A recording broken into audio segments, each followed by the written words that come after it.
And I was getting in a lot of fights and getting in trouble. So my dad, after that first semester, he said, man, almost got killed a couple times. Welcome back, y'all, to this segment of Cutting It Up, where I'm your host, Vernon Miles, and we have our special guest right here, a very special guest. So y'all don't want to go nowhere. So please stay in tune on this segment of Cutting It Up.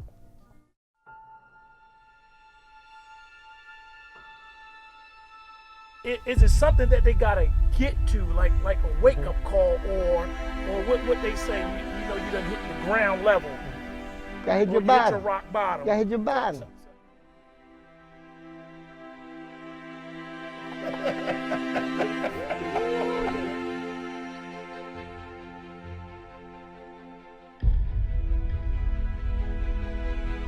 I want to defeat this disease, demon, generational curse, whatever we call it. Honestly, I don't think it's pressure so much. I feel like a lot of women go through identity crisis. I'm taking so much on, but I forgot all about my disease. I thought I could relax and go and have a sip of wine, you know, because I was just so stressed, you know, and I needed extra help, and we didn't have a ministry like that. And I relapsed, and man, that's embarrassing. By me going for myself, I had to love myself. I had to get in line with God of my understanding, you know, to restore me back to a life of sanity. You know, I couldn't go for my wife. I couldn't go for my respect.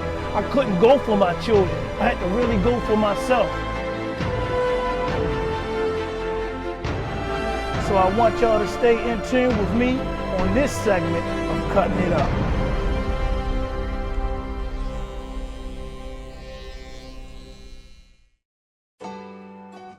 Welcome back, y'all, to this segment of Cutting It Up, where we have Baltimore's own legendary Charles Choo Smith.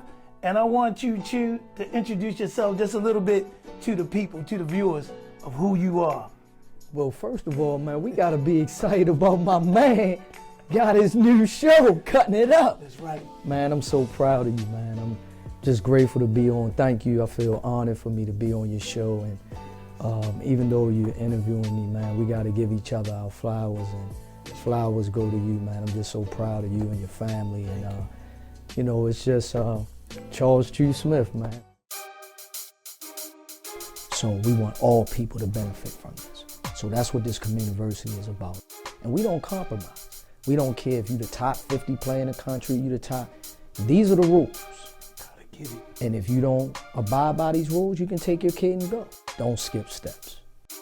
I'm ready. Then I go invited to the Rockford Lightning. I make that team. Randy Livingston get cut from the league. So I started playing with them. They fell in love with me. Then the Globetrotter representative was there. He said, you a Globetrotter. He said, I'm sending you right now. And the rest history. And you are a natural leader. And you're someone that can change the trajectory of people's thinking. And people will follow you. I want the best for people. And I want people to be able to say, man, he authentically, purely, genuinely wanted people to be better and win. Former Harlem Globetrotter, Baltimore native, just love my city, That's right. love people, and just got a chance to bless people with my gift, man, and that's spreading my platform to help others elevate and be the best versions of themselves. So I'm honored to be here, man. That's Thank you awesome. for having me. That's awesome. That's awesome, Choo. Choo, let the viewers know a little bit about your upbringing with your family as a child from elementary, even through high school, and what triggered your interest to play basketball. Well, you know, Vern, my story is kind of strange, man. You know, Tell them. being an only child, you know, raised by a military father, you know, my dad, Marine, Vietnam vet, warden, and ran all the prisons in the state of Maryland, but just very well read, person that always talked about values and principles. And then my mom, you know, big on education, worked at the first African-American bank in Baltimore called Advanced Federal. Her thing was treat people how you want to be treated, show people love and respect. My dad was like, respect is earned, it's not given. And he always said, I got life lessons through sports. So at 7 years old, he put a baseball in my hands, a basketball in my hands, a football in my hands, and boxing gloves. And he said, son, this is the closest thing I can give you.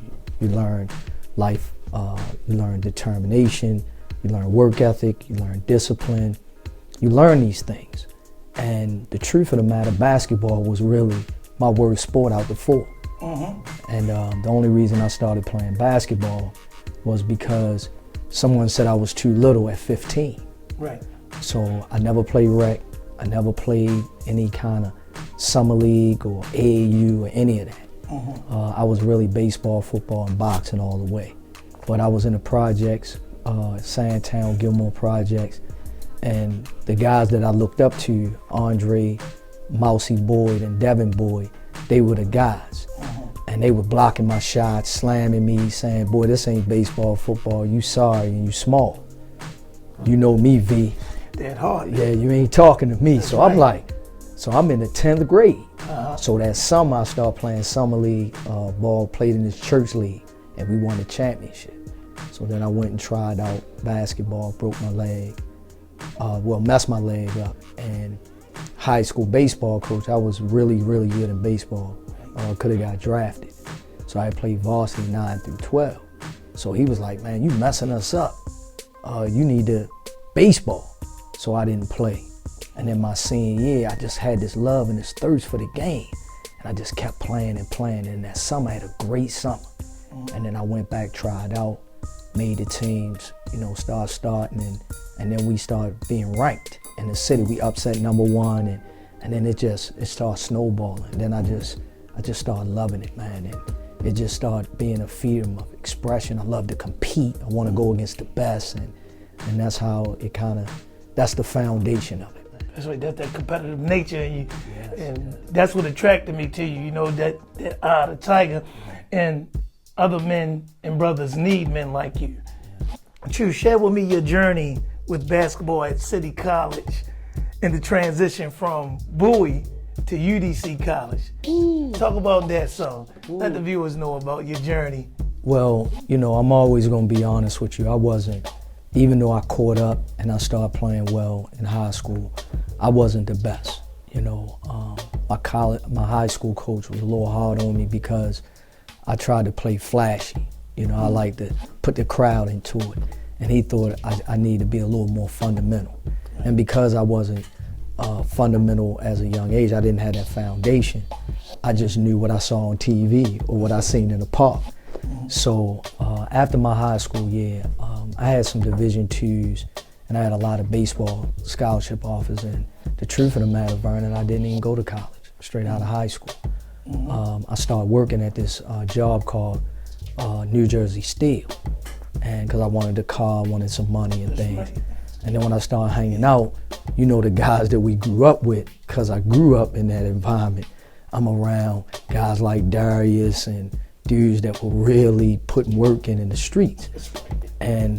Right. So I wasn't about that, but I grew up in the neighborhood and they loved my heart and things of that. So we would go to places like Disco Skate, Painter's Mill, Shake and Bake, and I was getting in a lot of fights and getting in trouble. So my dad, after that first semester, he said, man, almost got killed a couple times. And he was like, boy, I'm gonna kill you before I allow these streets kill you. Bowie keep calling. Why don't you go to Bowie? So I go to Bowie that second semester. I wound up playing, I didn't play because you gotta have 24 credits to be eligible to play when you don't come straight in as a freshman. That's right. So I had a 3.7 the first semester, the second semester I had 3.5 in the summer. And then look at the luck of the draw. I do well, break my leg again. Get depressed, have like a 1 something, and then they put me off team. And then now I'm shook. So now I start working at Renner Center. And then when I work at Renner Center, that's the most amazing thing, man, because I'm working there doing repos and all that. So then I hit a little girl, and that was really deep for me, because now I'm like, dang, my basketball career ain't going well, some other challenges. And hit this girl, and I wanted them to throw away the key. And I thought I was gonna get charged, and they wound up throwing it out, and she died in my arms. So that was like a real game changer for me. And at that point, I fought back, wound up playing, hurt my back, and then the buoy coach named Kevin Broders wound up going to UDC. And he was like, Choo, you know, my grades dipped again. And he said, man, we're gonna take you over here. And I wound up coming to UDC. And I played 3 years, and what a great career, man. Yeah. And those things really brought out the best in you. I noticed in my life, you know, I look at the comparison. Baseball was my sport, and we didn't get no looks. I mean, I was going to get signed at for the Pittsburgh Pirates organization in Scranton, Pennsylvania, and that wind up didn't happen. It's funny how listening to you, and I wound up going to Gatesville Community College, but by the time I came in, I didn't have enough credits to play on the full-time baseball team, and I went straight into went back. I wanted to get a job working at General Motors, but those are things right there. It seems like they start to build up that foundation in your life. But share with the viewers the successes you accomplished at UDC, and how did the city even prepare you for collegiate sports? Well, this is the thing. When I went to high school at City College, they were 4 of the greatest years of my life. And then the foundation of growing through a tough city. And those guys were better than me. I got a lot of bumps and bruises learning.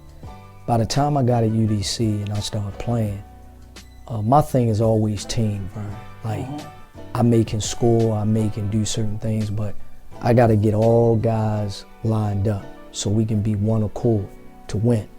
And that's what we did. Wound up being all-time assist leader for school history, wound up being all-time steals leader. First time in 10 years we had a winning season. And with that being said, it helped me get a chance with a rookie free agent workout with the New York Knicks. And that was something my senior year. I'll give you a story. My senior year, we're playing against Ben Wallace. And a guy that worked with the Knicks was our facilities manager. And he said, man, you having a great senior year. The Knicks and many pro teams are coming to see Ben Wallace play your last game of your college career in your home building. I was like, what? So only averaged 13.6 and about 7 assists a game. But that game, Vern, that's the only reason why I'm here today. I had 25 and 9. So I was like, no, I'm scoring, I'm shooting. So that's how I got the invite. And that changed the trajectory of my whole entire career. That's amazing of what you accomplished. Because anybody know about Baltimore basketball in the in this environment coming up, and how good the basketball players are in almost each era. And a lot of times when you don't give up on your dream and you keep on rising up, you will be noticed. And I just wanted the viewers to hear that, you know, because a lot of times people don't see who you are, but if you really believe who you are, you keep on going with that grit, you'll rise. And to get a New York Knicks, you know, to get in there into a rookie camp, man, that's amazing. You know what it is though, Vern, that's why I love you and your children. You know, a man's presence is very, very important. It doesn't matter if you've been through some tough times, it doesn't matter, but it's that presence. And my dad, man, he just helped me. I don't think people don't have the mental toughness that I have. See, like, I understand how to accept my reality. I'm 5'9", I'm 155 plus pounds. That's my reality.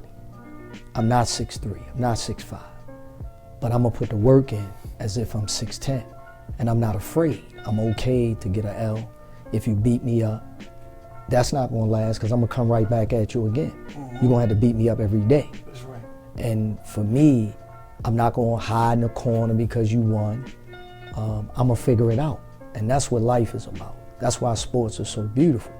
You have to show up every day because you can be great on Monday and everybody can say, oh, he the best player, but there come a Vernon Miles that he built like you built. He coming from what everybody say you good. And then you gotta be ready on Tuesday. And then you gotta be ready on Wednesday. That's right. So he trained me to understand you're only as good as the day God gives you. So you can't be good one day and then you be mediocre tomorrow. Just have those. Consistent. Yeah, you gotta be consistent. So that's what this game shows. You know, it's like Macy's window. Everybody seen you miss the layup.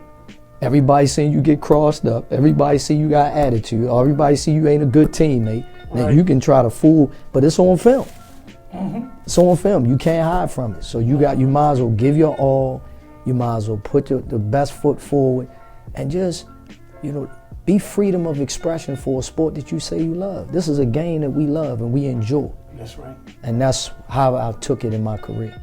Very highly respected, you know, game. And that's one thing when you said about my kids, and I told them, I said, the way you playing the game, I want to see you give that effort and some more at practice. I said, because practice is going to bring that dog out of you. That's it. You know, you playing around in practice, you can take an injury when the game starts just because you're not giving it your all when you're trying to develop yourself in practice. But tell me about your experience after, you know, that after that tryout with the New York Knicks. Tell me about the next phase with the Harlem Globetrotters. Now, that's where a lot of us know you from, and seeing that emblem and seeing that Curry. But that's powerful as a person who was contracted with the Harlem Globetrotters. Share that experience with us today. So Vern, again, sometimes it's not your plan, it's what God has planned for your life, and you gotta be obedient. Say that again. It's His will. Yeah, it's His will. It's always His will. We can all have these plans, but you gotta stay the course and just believe in what it is that you're supposed to do daily. So when after the Knicks situation, the lockout came, and I didn't get invited to the veterans camp because of lockout. And I went overseas for about a month, and they sent me back, they sent me home because they picked another guy. And just understand the adversity and the mental toughness you gotta have. When somebody sends you somewhere, you wind up winning the cup for preseason, you're 5-1, and they still say it's not enough. They wanna bring somebody else in, they feel it's better. And then you gotta come home. So when I came home at 25 years old. And my mom is like, you gotta get a job. And I'm like, get a job? What do you mean? So our parents was. So, first of all, I was hurt and crushed because I was like, you gave up on me? I've been playing sports since I was 5. Y'all put me in here. Let me ride this till I decide. But they were seeing it for what they saw. So I went and started working at PricewaterhouseCoopers. And the irony on that is so funny because this is how crazy I am. So the first day I go in the office, I let the manager know. I said, sir, please let me have at least 3 hours, or let me get off, or you can take my whole check. I just have to do something. So he's like, how you got the audacity, your first day of work. But what I did, Vernon, was the building had 7 floors. So it was 7 floors of employees. So I went to every floor and introduced myself to every single employee. So that got back to the partner, which was a black partner named Larry Bailey, that had clients, Serena Williams, Shantae Moore, all of them, Keyshawn Johnson. So the third day of me working there, he said, can I get Mr. Smith come to my office? So I go to his office and everything, and he said, ho, I had to meet you. What made you go introduce yourself to every employee in that building? I said, my dad taught me that don't let nobody else write your own narrative. So you know when you're in corporate America, people will write their narrative for you if you're not careful. So I wanted to break through the nonsense and get to know people before I start my job. And that's what you gotta do to kids. That's what you gotta do in relationship. You gotta build so trust and engagement and all that can take place. Now we can move because you know how I'm wired. So if there's certain things in the job that's happening, you're gonna know I come from good stock and I come from good purity. So now we can do the job. You can't feel like I'm trying to take your job or I'm trying to show you out or those kinds of things. So that's what was created. So he was blown away by that because that's how I answered him. So he said, son, we gonna have to have lunch. So we used to have lunch once a week. Everybody's like, how this man come in? I've been trying to work with him 10, 15 years. So he would just educate me. He would talk to me. I just would be a sponge. So after 3 months, he says, I heard you can really play ball. Think about this, man. He said, and you are a natural leader, and you're someone that can change the trajectory of people's thinking, and people will follow you. So I want you to roll. I want you to lead this job. Because you need to make money and get your own business. Vern. See, I'm different. This man making $500,000 a year in the mid-90s. This man said he wished he'd have left a long time ago. You ain't got to tell me twice. I'm out. I put my 2 weeks in. I went and played with the Atlantic City Seagulls. USBL. I went to the Summer League. See, I'm crazy. So I'm in the Summer League. This is how I got to the Trotters. So you asked me because I want you to hear the whole thing. So right. I'm at the Summer League. So I'm quiet. I'm on the bench. I mean, in the stands. I just got my gig. I ain't on nobody roster. Next thing you know, guys playing, 2 people get hurt. My man that played with me say, yo, Choo, you got your stuff we need? I'm like, yes, I do. Yo, they sent me, had me write, sign, get my waivers, all that stuff, and I played. Look at that. I'm ready. Then I go invited to the Rockford Lightning. I make that team. Randy Livingston get cut from the league. Then they cut me. Then I move down another step. I'm with the UA Harrisonburg Horizon. So I started playing with them. They fell in love with me. Then the Globetrotter representative was there. He said, you a Globetrotter. He said, I'm sending you right now. And the rest history. You know, the biggest part of this story, and I see how you and your team are developing children, because tough as I wanted to be coming up as a teenager, and I had to feel as though I had to make myself towards people, but I was scared inside. I was an introvert.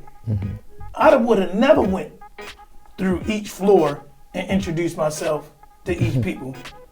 Because of you nervous within yourself. Right. A lot of things that we have to be taught, that your father taught you, that other fathers and parents, and some of us didn't have parents. Right.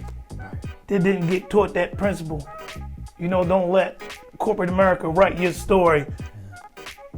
You know, those are things that when God put certain men in my life that broke me out of that shyness, being an introvert, and as I broke out of that, so many doors started opening up into here. Each door was opening up. That takes me back to that beginning when you started asking everybody on each floor and introducing yourself to each other. And that was the basic foundation for those doors to be open. My God.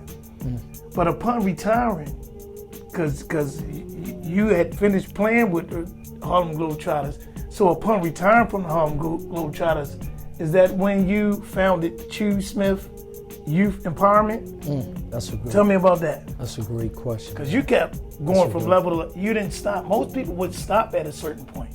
So one of the things when I was young, and all of us know it, we got the East Baltimore, we got the West Baltimore, we got park and recs. So we got rec centers all over, from Bocheck to Lyndhurst to, you know, we can go on Madison, Bentlow. It's all these recs. And the one thing I learned, and it's no disrespect to anybody, but through my travels and the different cultures and the different ethnic backgrounds, I start realizing, like, we're not playing from an even playing field. So I started recognizing, like, hold up, man, you had access to that? Now I'm in Africa. Hold up, this Egypt? Wow. Oh, I'm in Europe. I'm in LA. I'm in Seattle. I'm like, y'all got all these resources, these opportunities, these ways. Like, there's no way you're failing because you got everything. So I started always like I wanted a community center with every single piece in it, every life skill, everything. And what I started doing is, while I was playing, I was volunteering in the city. And then I was like, hold up, man, this kid can't develop off of this. Because I'm exposed now. What you saw. Yeah, like I'm like, oh, because it was fun. So what I realized, I had to look back, oh, they were just trying to teach us what not to do.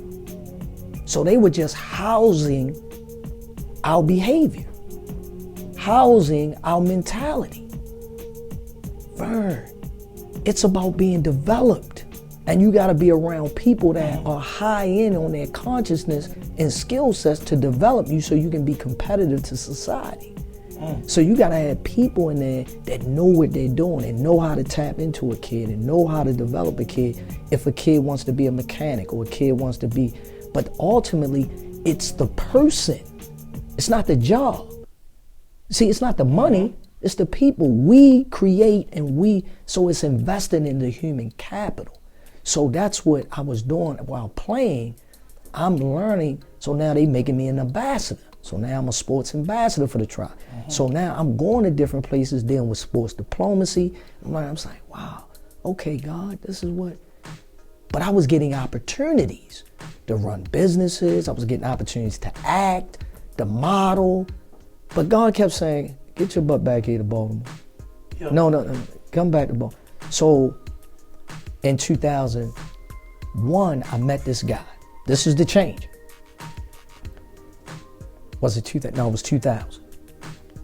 So people really love the Globetrotters. Like, it's really crazy around the world. It ain't, it's bananas. I can't even believe like what people, how they see the Trotters, right? Wow. So it was a guy that followed the Trotters for 43 years. I'm talking about, he knew Goose Tatum, he knew Metal Lark, he knew Curly. So I would do a lot of these clinics, I would do a lot of these performances, and he fell in love with me. And he said, listen, man, you got it. I need you to come to my restaurant. So I go to his restaurant. He said, have you ever thought about life at the basketball? I said, I think about it all the time. And then he says, listen, I'm gonna pick you up. Y'all gonna be in College Station on Friday. I'm gonna pick you up. I want you to meet my people. He said, you talked about the community center. You still got that? I had it on a little rough dry paper. So he said, I got something for you. So he picks me up. So we go, this guy was in oil, big time. So we go there, we drive it, and we go, and there's white guys with cowboy boots and hats, and they're in their mid-60s. So I'm by myself. So I'm a little nervous. I'm like, oh, is they gonna do, But I'm like, I'm cool. I called some people, let them know. Right. So when we get in, we on a table. That table long, and they got this big PowerPoint presentation. So they said, this is what we think of you. So I'm looking up there, and they got a picture with me in my uniform, a picture in a suit, and a picture, ordinary picture. Wow. And then they got Choo Smith Youth Empowerment on the center. But it wasn't Choo Smith Youth Empowerment, it was Choo Smith something center. Right. And then they had a 5-year plan. And then they had $20,000 an envelope and said, we willing to invest $400,000 in you. Look at that. Now, I tell this story, but I kept this story in because I knew nobody would believe me. I only told personal people. But now people believe me because of what I'm doing now. So now it's believable because people are like, oh man, that ain't true, But that's where we are, and that's why I'm sharing it with you for the first time on camera. So after that, he said something that triggered me. And I was like, you know what, that's okay. I'm gonna do this back home. So he said, can I talk to you after? So he took me outside, because he was mad. He said, let me explain something to you. I know all about Maryland. I know all about Baltimore. Your people can't do it. Baltimore ain't ready to do it. Vern, let me explain something. Come on. I couldn't retire. I retired that day. That was 2000. I only been 3 years playing pro. I retired that day, Vernon. My goodness. I played 5 more years, but I retired. I could still play now at 53 because of the way I take care of myself, but I could have retired. It was like my drive changed and I didn't even know it. And it kept going back to that man saying that. So when I retired, I started Choo Smith Youth Empowerment. Your kids started with me right there. That's right. We had 40 kids, and then I started really realizing, okay, God, this is bigger than me, and let's do it. Explain the 4L philosophy. So one day in 2007, so we started the camp in 6. So in 2007, I'm just playing with it. We got the team together, and I was like, we need a mantra, we need a theme. And I said, we need something like, I know we love people, I know we learn, and I know we live and we lead. No, I said it just like that. Vern, you don't understand. I said it just like that. I didn't plan it. It just came out. That's him. And everybody's like, that's it.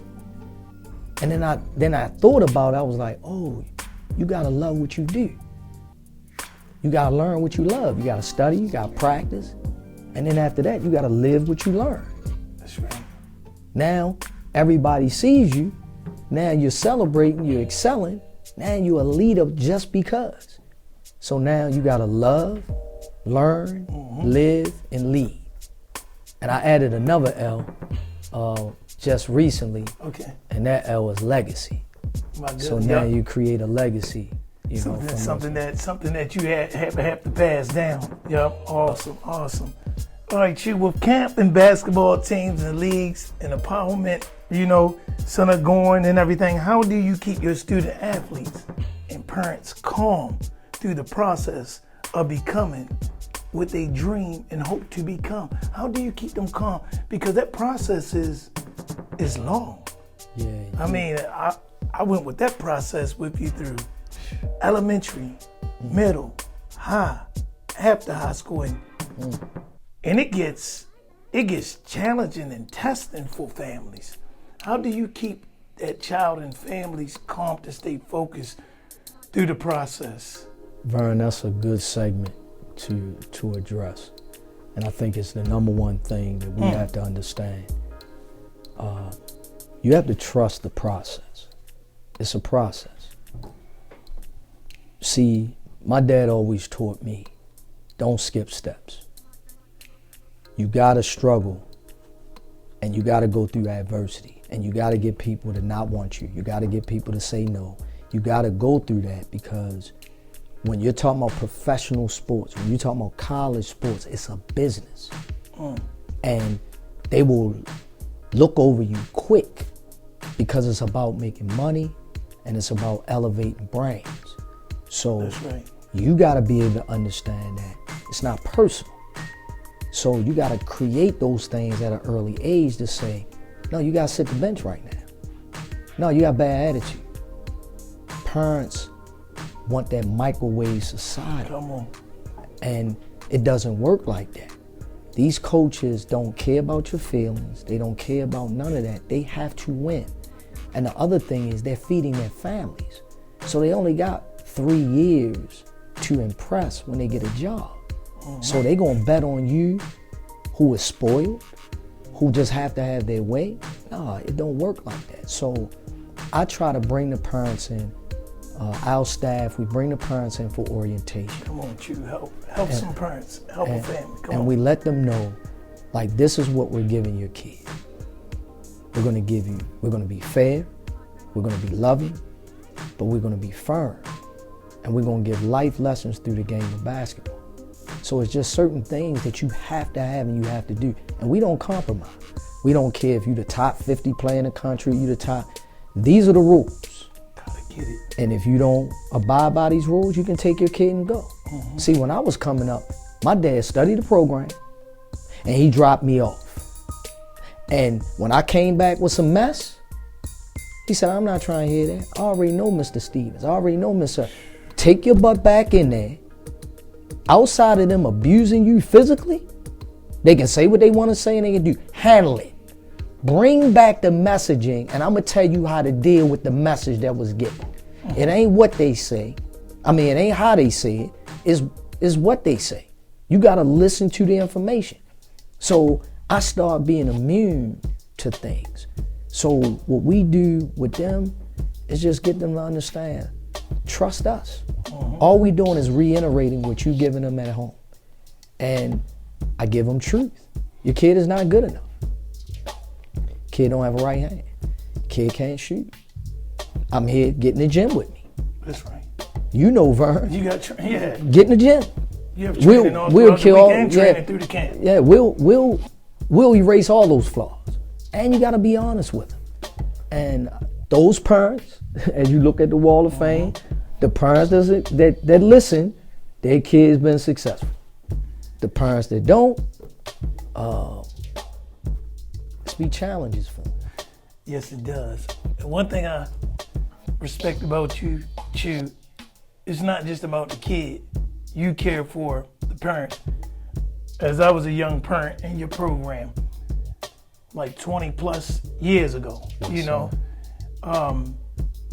you have to deal with a lot with the parents. Oh, yeah. You know, me, I was a strong parent and a humble parent at the same time. But then sometimes us parents have issues. Sometimes that we don't even know that we have issues. And I thank God that you was real with me. And you was like Vernon, being a strong person. I ain't backing down from you, Vernon, because you got a lot of love in you, man. And I remember I was going through a stressful time paying for private schools and their grades not right at time and they not doing what they supposed to do. And then I wound up stressing and started going through my addictions with drinking. I remember one time, and this is a great program to have your kids in, you know, parents. This man came outside the barbershop with his cape on and was looking for me because he knew I belonged in the barbershop. And he jumped in my car and I had the drink in my hand. And this man said, Choo said, don't hide the drink. He said, come on, let's pray. This man just held my hands and started praying with me. And I can remember that like it was yesterday. You know, Vern. And the tears just started flowing. You know the thing, Vern. And that's the problem. We have to have empathy and we can't judge. And we got to understand that we're all in this together. Yes, sir. When you start trusting me, our relationship, because you know, people use kids, people abuse kids. And I just wanted you to understand, dude, I'm here for you. Right. And I love you. Yeah. And if we gotta go to blows, we'll fight. And then I'm gonna love you more. And you said that. Yeah, like we can, because right. Sometimes we gotta get in the grass. Yeah. And if we get in the grass, and because I'm not gonna hurt you, and I'm not gonna allow you to hurt me to the point where we gonna survive. But sometimes you need a punching bag. But that's how we expressed ourselves back then. But I knew that when you and I talked and you start, I knew we were gonna be okay. That's right. Because your heart, man, like, see, people get things misconstrued. What I ask our parents to do is, talk to me about what's really going on with you. There you go. Because the truth of the matter, the kid is affected by how you are. So if we all can get naked with each other, we're fine. We're gonna go forward. We're gonna go forward. And you start doing that. And you start realizing, man, I'm not here to judge you. I'm not here to this. We gotta get Sterling. I think Sterling's one of the best players in the area. So my thing is, dude, it's my responsibility to give him everything, and you gotta help me get that so he can be that. That's right. And you helped me erase a lot of different programs he was in that sometimes parents will be scarred. But then they looking at, okay, now we were Choo, now we looking at you, it's suspicious. Now we suspicious. you know. But I just thank God for you being so professional and going through the things you did. You help us take our mask off, so you know we can get naked and not afraid. You was funny, man. Boy, I used to be like, I said, boy, I'm gonna have to brawl this big dude. I told Steve, I said, Steve, is he all right? Do he know who I am, man? Like, I love him. I got stir. He said, Choo, he gonna be all right. Yo, I talked to him and stuff. I said, no, but that's what it's about. Right. That's what it's about, man. And I knew you just want the best for your son. Yeah. And your daughter, because let's not forget India. Yeah. Oh my goodness. She was boy, I still think about, WNBA. But today they are strong individuals, even though they didn't continue to choose the path, but they are strong individuals becoming. They spent most of their time with you. Yeah. See, you more than just a coach and a director. You like an surrogate parent. Yeah, and you got a lot on your shoulders. Man, I love them, man. Yeah. I love them. I'm proud of you, man, with them, man. When I seen them, I think a year or two ago, man, just to see them grown, that's what it's about, man. Yes, it is. But with your student athletes and families expanding under the Youth Empowerment Choo, tell us briefly about the importance of your staff. Who is Karen Bullock, and why is she so pivotal to your organization? Well, man, a lot of people have come and gone in this organization. And Miss Karen came 15 years ago, and she just wanted to volunteer and do some work with teens. Mm-hmm. And the one thing that really impressed me about Karen those many years ago is people were starting to hate on our organization because we were doing a lot with children. We had all these kids. So they tried to shut us down in Newtown High School. Mm-hmm. And the truth of the matter, they did. And Greg, one of the kids' father, brought her in to meet with me. And I seen something in her. I was like, at that time, I wanted to be my PR person. Mm. And because I thought her spirit and her personality would just really be great to do that. But she started coming a lot and started being around and started seeing. So one day when we didn't get the gym, she said, I'm gonna go get the gym. And she got that gym. Mm-hmm. And she convinced a lot of the different parties. And then she started being around me. I had stuff with Ray Rice and Michael Phelps. And then Coppin called. And they wanted me to have a camp there. And she went down there and handled it by herself. And came back and got me ESPN Rise for the national championship to perform every year. Mm-hmm. So I said, wow, and then she just, kept working, kept going and bringing her financial background. And, at the end of the day, Miss Karen just has a heart for these children. Yes. She loves these kids and she's a good person, and that's what it's about, Mm-hmm. She's been here a long time and I'm grateful that she's spent the time she's had. She's given long hours and, I know I'm a pain in the neck, at times with her, but I see the greatness in people and I just want you to be your best version of yourself, and that's just what she is about and awesome. A lot of the other staff members. That's awesome. Tell us a little bit about your family and children and the challenges it takes for balance to still be successful with other families and building, the empowerment. Well, man, I'll be honest with you, Vern. My children is everything. I tell everybody I'll give all this up for them. I think we're defined by our children. I think that if you're not a great father to your children, you're irrelevant. That's right. They didn't ask to be in this world. No, they didn't. And I call my kids bumblebees. I'm proud of them. Sometimes when I used to be out of town a lot, I felt like I was missing opportunities, but because I'm the person, I wake them up. I was the person that took them to school, the person to pick them up, the person to eat, feed, and they listen to me all the time. I just built a real great foundation with them. And my oldest, Yanni, 17. She's at college at Del State, doing well. My mid kid is my son. You know how we are about our rocks. That's right. My son, 15. And they both birthdays are this month. They be 16 and 18. He's in the 10th grade. He's playing well down St. Francis. He has a chance. He's doing well. Just a great human being, like my daughter. My daughter's my twin, my oldest. And then the youngest bumblebee, Layla. She's 13, 8th grade. Just a woman's woman, her own personality, just doing her thing. So the balance is it's all about them. I'm doing all of this because of them, everything. I just want them to have a better way than I had, and just have them carry it out and just enjoy life and not put stress, because you know we taught the stress, and I want them to be free and never be fearful of being great. And yeah, it's a question that I had later on, you know, in the show, but I believe I know who it is. Who has been the biggest influence in your life? I mean, hands down, man. It's not even the Marine. Yeah, it's that senior man, yes. Charles Howard Smith Senior, man. Like, you know, every time I see him, Vern, I cry. You know, I'm dead serious. I hold my tears because he really prepared me.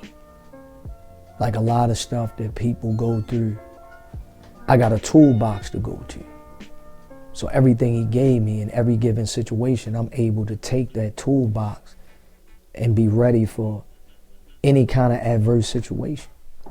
I'm able to think things through because I really listen to my dad. And because my dad always brought truth. He my hero, man, and the greatest human being, just the reason why I exist. And I just want, you know, I want to make him proud. I tell you this one last thing on my dad. Last year, I think you came to it. We had the thing on the property that we the had. soft grand opening. Yeah, the soft grand opening. We're gonna talk about that. But, and it was a video. They were videoing all of you, and they videoed him, and I didn't know. And he spoke about me. You know, I spent 53 years wanting to hear what he said. He never told me he loved me. He never said how proud of he was of me. But to hear those words meant everything. In that generation coming up, our fathers was tough. Tough, yeah. I'm like, man, do you love me? Yeah. Yeah. But as we get ready to get close to the end, just I want to hear about, you know, the big three with Ice Cube and how that connection came briefly, and where is it going to now? Well, probably about, I have a good friend that I've known almost 30 years named Jerome Junkyard Dog Williams. Played 10 years in the league, played with Allen Iverson at Georgetown. Me and him were really close. We went to Israel together, done a lot of things. So he got picked up with the big three the first season with Allen Iverson. And he called me and was like, Choo, I need you to come to this camp. We're doing a camp in Dallas, 300 kids. And we did the camp, we knocked it out, and Cube was blown away by the camp. So he said to Jerome, let's create a young three, a community component. And I want you and Choo to run it. And that's what happened. We did it for 6 years, and it was amazing, man. Like, and big shout out goes to Cube, man. Really, what I was impressed is he was hiring a lot of us, and what made me a little upset, I didn't think we appreciated him like we were supposed to. I did. I mean, he was giving the minimum $2,000 a week for people. People was getting anywhere from $2,000 a week to $25,000 a week. When you got a man of color giving you an opportunity from May to September, paying that kind of money and empowering us, I broke my neck. I worked like I was a slave. I got a good piece of penny, but I just wanted to see him win. That's right. and we were doing good things to see him, and he's just a great guy. Proud of him, and love him giving me that opportunity, and it's helped with my platform as well. Yeah. And finally, Choo, please share with the viewers about this awesome project right here in Baltimore City called Baltimore Rise Communiversity. Communiversity. Take it away, Choo. Well, Vern, man, it's, again, if you think about the journey, God blessed us. I had been trying to get a piece of land for about 14 years. And finally, Miss Kern, probably in 2019, she got Green Spring, 4701 Green Spring Avenue location. It used to be called Kip Academy. It's called Roland Patterson. So it's about 20 acres of land. And at the time, I always wanted a youth empowerment center, like I told you. And we got the land, and we put the LOI in. And, so over a couple of years, we were trying to work some things out. And I just had this dream of having wraparound services on one parcel of land that the whole entire community can benefit from, children to mid to seniors. And it's called Rise Baltimore, the communiversity that serves and loves. Welcome to the oasis of opportunity.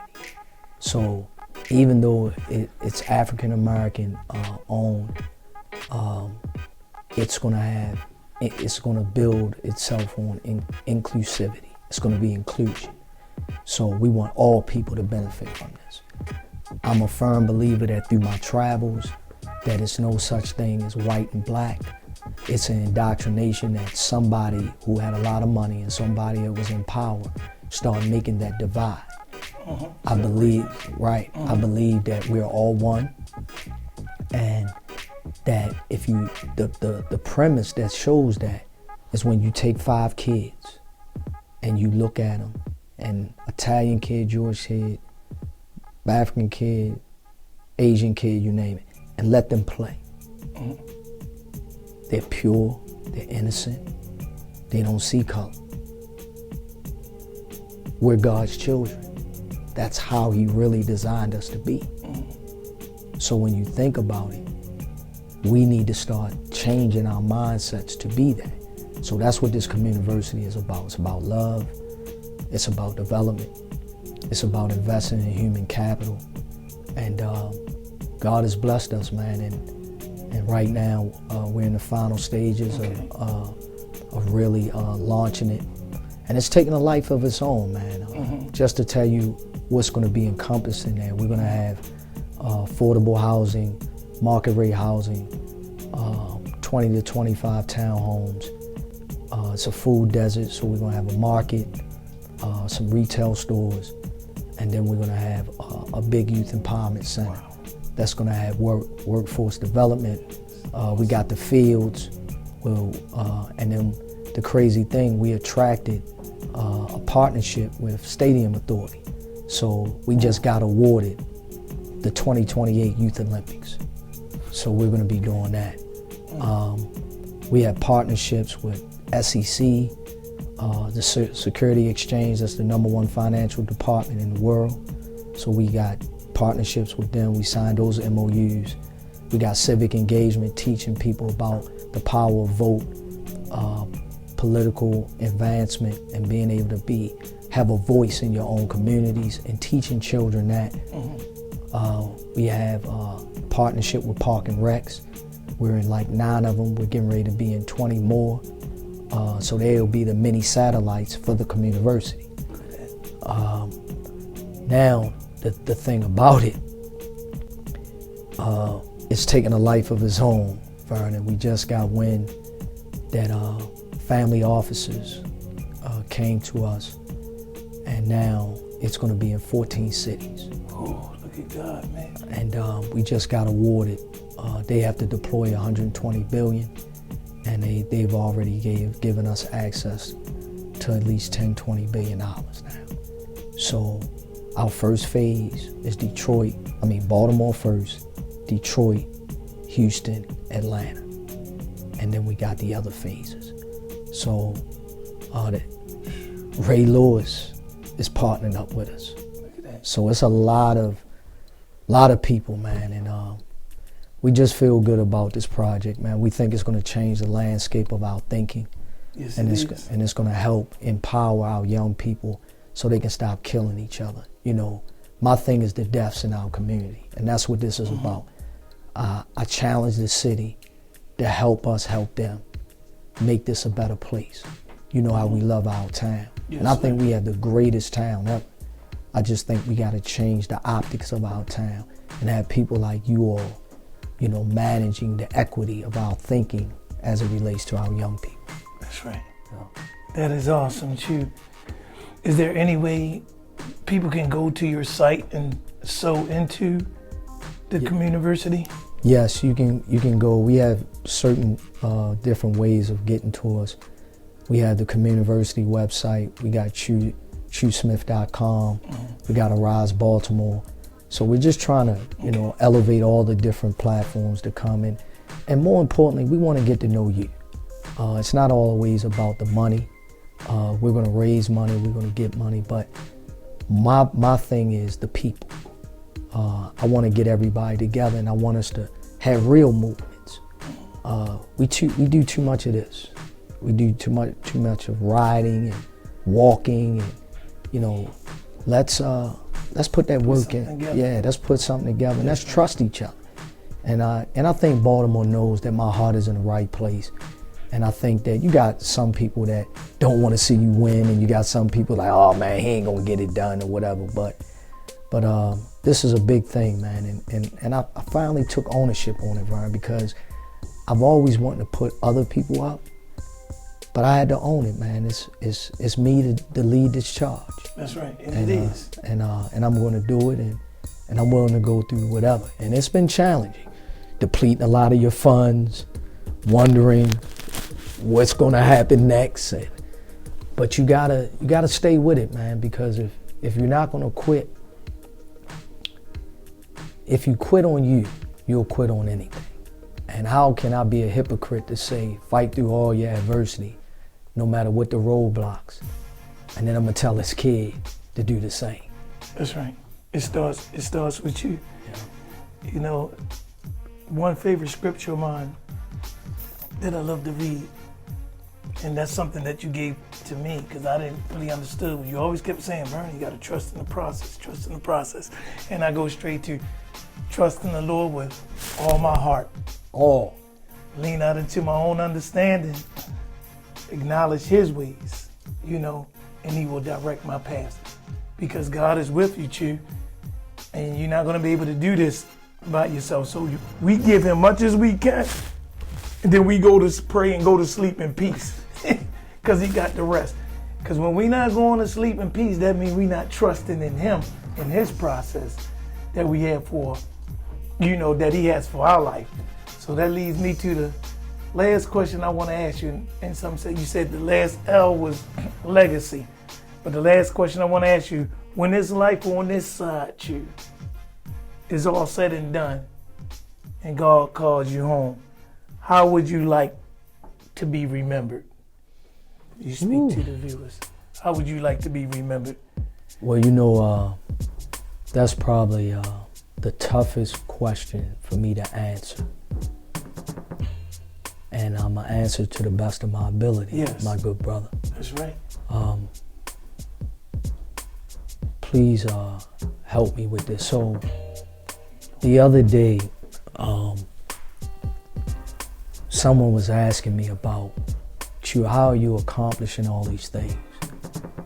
And the thing that I say more importantly is that I surrender.